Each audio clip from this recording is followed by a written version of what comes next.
어떤 분은 그런 질문을 할 수 있겠습니다. 목사님, 어떻게 우리가 성도인데 마귀를 사랑할 수 있겠습니까? 넓은 세상 가운데서 사탄교라고 해서 사탄을 예배하는 그런 아주 적은 무리가 있다는 것은 들었습니다. 성도인 우리가 어떻게 악한 영을 사랑할 수 있겠습니까?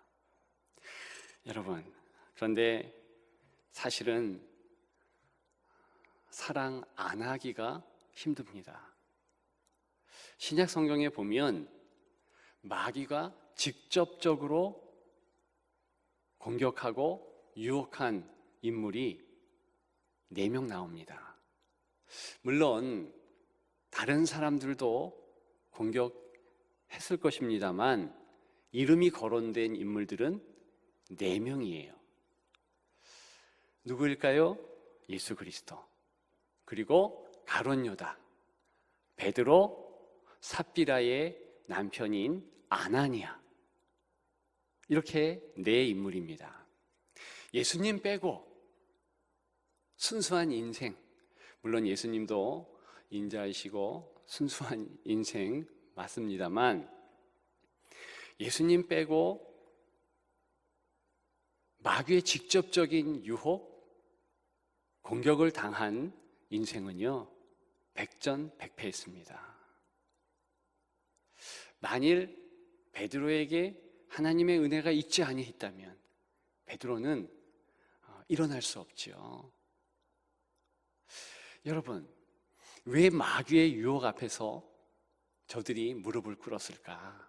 결과적으로 보면 마귀를 사랑했기 때문입니다. 오늘 본문은 어떻게 성도가, 어떻게 하나님을 알고 있는 자가 마귀를 사랑할 수 있는가? 그에 관해서 적절한 이유와 어떤 과정을 유추할 수 있게 합니다. 본문입니다. 10절에 보면 끝으로 그랬어요. 마귀를 사랑할 수 있다. 사랑하지 마라.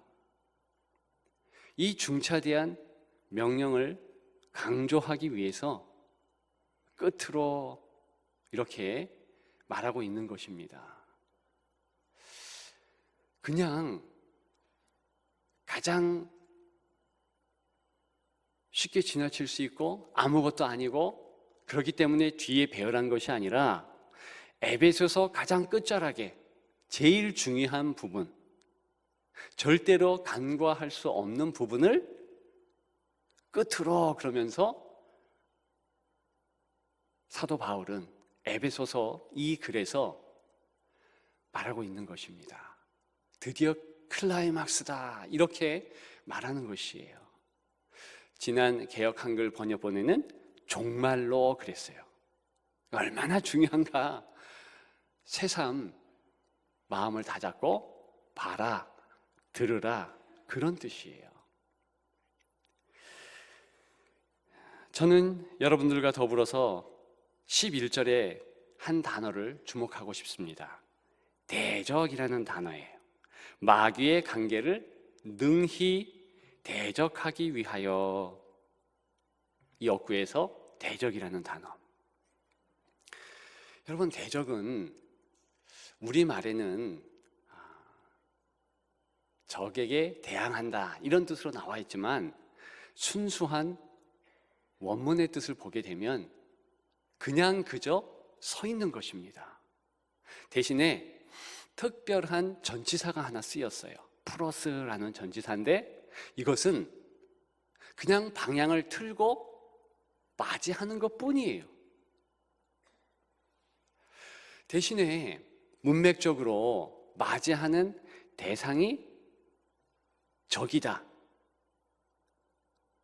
나쁜 사람이다, 원수다, 악한 영이다, 사탄이다, 마귀다, 그러면 당연히 그 뜻은 새 번역이나 공동번역에 나와 있듯이 대항하다, 대적하다, 그런 의미가 되는 것입니다. 그런데 똑같은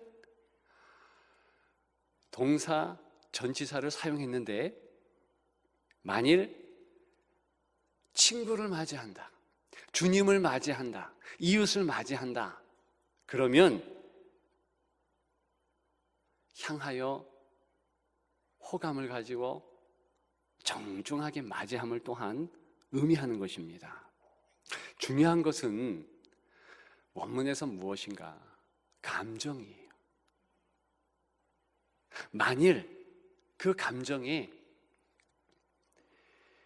저기를 가지고서 향하여 본다면 바로 대항하고 대적하는 뜻이 되는 것이고, 호감을 가지고 좋은 마음을 가지고서 웃는 얼굴로 향하여 대하면 바로 그것이 맞이한다, 접견한다, 접대한다, 이런 의미가 되는 것입니다. 여러분, 우리는 피상적으로 오늘 11절의 말씀을 대할 수 있습니다. 마귀의 관계를 능히 대적하기 위하여. 대적. 그냥 사단에 대해서, 마귀에 대하여서, 귀신에 대하여서 당연히 대항하지, 이렇게 넘어갈 수 있습니다. 정말 그럴까요? 여러분, 12절에 보면 그 마귀의 여러 모습을 4가지로 말하고 있습니다. 우리의 씨름은 혈과 육을 상대하는 것이 아니요 그랬어요. 사람을 상대하는 것이 아니다, 영적 존재를 상대하는 것이다. 그러면서 마귀의 4가지 영적인 모습을 말하고 있습니다. 통치자죠, 권세죠, 어둠의 세상 주관자들, 악의 영들, 이것이 악한 마귀의 모습입니다. 통치자, 말 그대로 지역을 장악했다는 뜻입니다. 어느 지역의 정치인, 사람, 그건 얘기하는 것이 아니라 특정 지역의 이 공중 권세 잡은 자의 하명을 따라서 지역에 이 마귀들이 활동한다, 그런 의미예요. 그런 뜻에서 저는 우리 지역 사회에 이러한 마귀의 활동이 멈춰지기를 소망합니다. 그래서 기도해야 되는 것이고요, 그래서 찬송해야 되는 것입니다. 복음이 전파돼야 되는 것이죠. 내 가정, 내 직장터, 이 마귀의 통치가 미치면 안 될 것입니다. 또 어떤 모습이 있습니까? 가장 마지막에 보면 하늘에 있는 악의 영들 그랬습니다. 영적인 통치의 사악함, 그 결과는 무엇인가? 파괴한다는 거예요. 그래서 악한이라는 뜻이 강조되고 있습니다. 멸망케 한다는 거예요. 사단이가, 마귀가 우리에게 좋은 마음을 가지고서 다가오는 것이 아닙니다. 절대 그렇지 않죠. 반드시 지옥으로 향하여 하나님을 등지게 하는 그런 마음을 가지고 있다는 거예요. 여러분, 중요한 것은 특별히 오늘 강조하고픈 내용이 2가지. 중앙에 나와 있죠? 권세들. 이 권세는요, 지배적인 가치관을 의미합니다. 그 가치관을 필요적절하게 이 사단, 권세자는 사용할 수 있다는 것입니다. 필요한 패를 내밀 수 있다는 거예요. 우리 사회에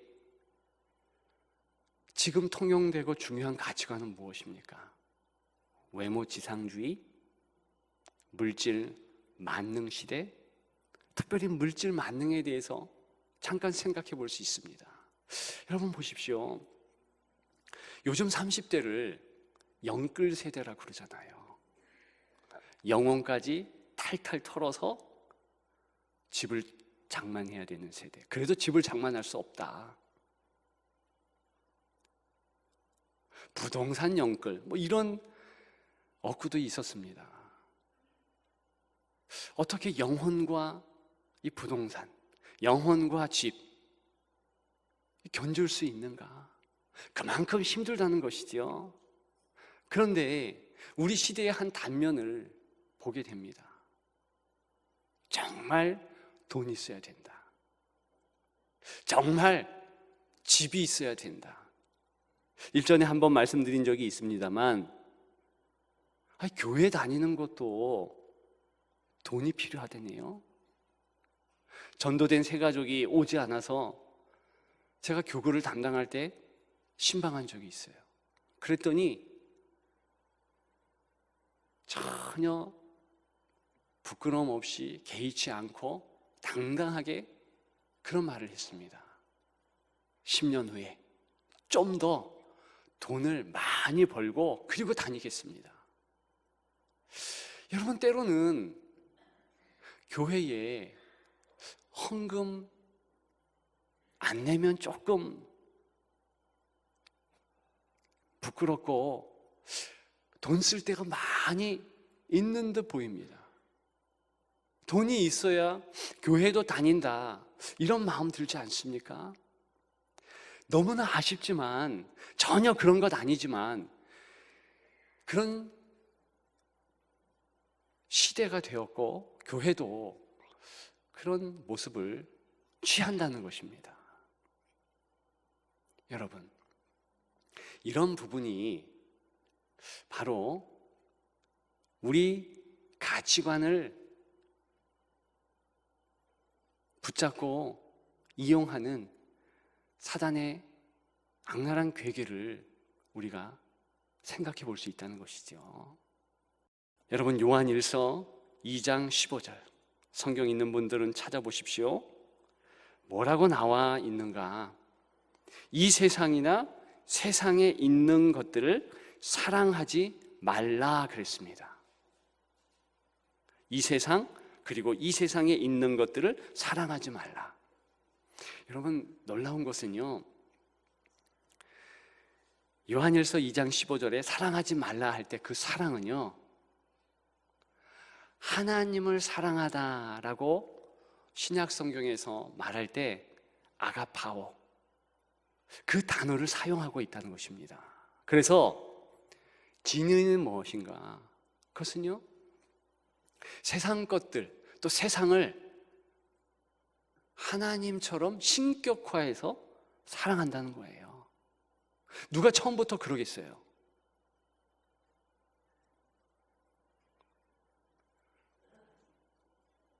뜨거운 물에 죽는 개구리 이야기 들으셨습니다. 알고 있는 분들이 많죠. 이 변온동물인 개구리가 미지근한 물에는 참 좋다 이러고 있는 거예요. 그런데 그 개구리가 들어있는 곳이 대야예요, 대야. 그 밑에서 불을 살살 이제 뜨겁게 붙여서 뜨겁게 합니다. 나중에는 좋다, 좋다 하면서 죽게 되는 거죠. 죽는 것도 모르고 그냥 그렇게 죽는 것입니다. 똑같이 처음에는 몰라요. 그런데 시간이 지나가면서 세상과 세상의 것에 잡히는 거죠. 여러분, 우리는 돈이 중요한 세상에 일례로 살고 있습니다. 말씀드렸듯이 그냥 돈이 있으면 좋지, 없으면 그만이지, 그렇게 생각했어요. 그런데 시간이 지나가면서 이제는 돈이 없으면 불안해, 초조해. 이상하지요? 성도는 원래 하나님 없어야 초조하고 불안하고 힘든 법이에요. 예배의 자리에 나와 있지 않고 다른 곳에 가 있고, 그래서 하나님의 지키심에 대한 확신이 없으면 불안하고 초조한 것이 정상입니다. 그런데 하나님은 안 계신데 돈은 좀 있어요. 주머니가 두둑해요. 은행 잔고가 좀 있어요. 그러면 안심이 된다. 바로 그 지점이 하나님 대신에 세상을 사랑하는 지점입니다. 세상을 하나님처럼 여기며 붙잡는 지점입니다. 여러분, 지금 11절에 서 있다 향하여, 그 어구를 제가 설명해 드렸습니다. 그래서 프로스라는 전치사가 쓰였다. 여러분, 12절에도 동일한 네 가지 사단의 모습, 프로스라는 전치사가 쓰였어요. 그 이야기는 지금 향하여서 내가 호감을 줄 건지, 저기를 가질 건지, 조심할 건지, 경계할 건지, 이게 중요하다는 거예요. 그런데 만약에 통용되는 가치관, 물질 만능, 돈에 대하여서 좀 괜찮다, 좋다, 안심된다, 돈이 있으면 참 좋다, 이렇게 호감의 마음을 품고 돈을 향하여서 달려간다면 어떻게 되는가? 그것이 곧 마귀를 향하고 맞이하는 그런 격이 된다는 것입니다. 그 모습이 성경이 말하고 있는 전형적인 사랑의 모습이에요. 여러분, 그래서 고린도전서 16장 22절에 이런 말씀이 있습니다. 만일 누구든지 주를 사랑하지 아니하면 저주를 받을지니라. 그럼 섬뜩하지 않습니까? 주를 사랑하지 않으면 저주를 받는데요. 이것은 주를 사랑하지 않으면 자연스럽게 우리는 어떻게 되는가? 마음을 세상과 세상의 것들에게 빼앗긴다는 것입니다. 시켜서 그렇게 되는 것이 아니라 자동적으로 그렇게 되는 거예요. 저주받는 모습은 하나님께서 일부러 채찍을 들고 그래서 저주받는 것이 아니라 그냥 두면 슬며시 밀물대에 물 들어오듯이 그렇게 저주의 모습이 온다는 것입니다. 이것이 인생의 비참한 점인 거예요. 저와 여러분들이 간과하지 말아야 될 내용입니다. 기왕 어려운 헬라어도 말씀드렸고 했으니 한 가지만 더 말씀드릴까요? 아까 말씀드린 아가파오, 히브리 말도 똑같이 아간이라는 사랑하다라는 뜻이 있어요. 그 단어가 있어요. 똑같은 아간, 아가파오, 아가페 같은 그룹입니다. 그런데 원래 히브리 말에 사랑하다, 그것은요, 어떤 사건이나 사람이나 사물 앞에서 안심하면서 이젠 됐다 하는 모습을 취하고 있는 것입니다. 저와 여러분들이 언제 안심하는가? 그거 보면 내 마음의 감정의 기울임을 우리가 금방 알 수 있습니다. 돈이 있을 때 내가 괜찮다, 좋다, 안심한다, 그런 마음 드는가? 혹시 내가 건강하기 때문에, 자녀의 문제가 잘 되기 때문에, 집이 있으므로 여러 가지 세상의 것들 때문에 좋다, 안심한다, 그러면 죄송합니다, 결과적으로는 마귀를 사랑하고 있는 거예요. 하나님을 사랑하느냐, 마귀를 사랑하느냐, 이 두 가지밖에 없어요. 그래서 심각하게 끝으로 그러면서 강조하고 또 강조하는 것입니다. 여러분, 서두에 신약에서 사탄의 공격을 받은 세 사람의 인물을 말씀드렸습니다. 한 사람 베드로, 그는요 사단의 엄청난 공격 앞에 무릎을 꿇을 수가 없어요. 꿇을 수밖에 없었어요. 누가복음 22장 31절에 보면 예수님께서 베드로에게 이런 말씀을 하세요. 시몬아 시몬아, 베드로의 다른 이름이죠. 보라, 사단이 너희를 밀가부르듯 하려고 요구하였으나 그러나 내가 너를 위하여 내 믿음이 떨어지지 않기를 기도하였노니. 그러니까 예수님께서 도와주셨다는 거예요. 그래서 넘어졌고 쓰러졌지만 다시 일어날 수 있었다는 것입니다. 실제로 베드로는 예수님을 3번 부인했잖아요. 나 예수 몰라? 예수는 저주받을 자야. 이러면서 3번이나 막 나갔죠. 그 이후에 부활하신 예수님은 바로 그 베드로를 찾아가십니다. 비난하지 않죠. 다른 말씀 안 합니다. 단 3가지 질문하셔요. 똑같은 질문입니다. 네가 나를 사랑하느냐? 질문으로 말씀하신 강조법이에요. 강조적 명령이죠. 너는 나를 사랑하라. 여러분, 마귀를 사랑하지 않으려면 어떤 한 가지 방법이 있어야 되겠습니까? 단 한 가지밖에 없어요. 예수 그리스도를 사랑하는 것 외에는 마귀를 사랑할 수밖에 없는 거예요. 그래서 예수 그리스도께서 베드로에게 네가 나를 사랑하느냐?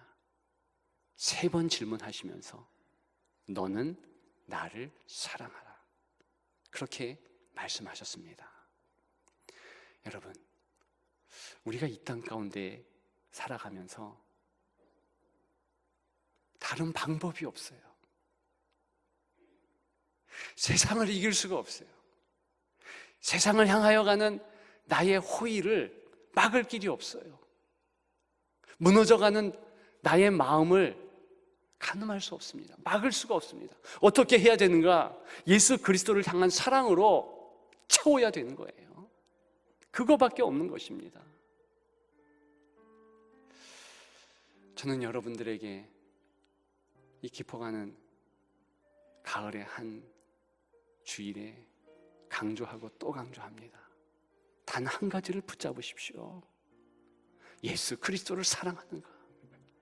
오늘 여러분들이 다시 한번 점검해 보십시오. 혹시 나는 예수 사랑 놓치지 않았는가? 다른 것 가지고 섭섭하십니까? 어렵습니까? 힘듭니까? 이유는 한 가지, 예수 사랑이에요.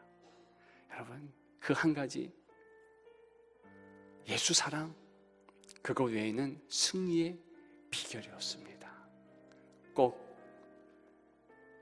주님을 사랑하는 그 한 가지로 여생을 이겨가시면서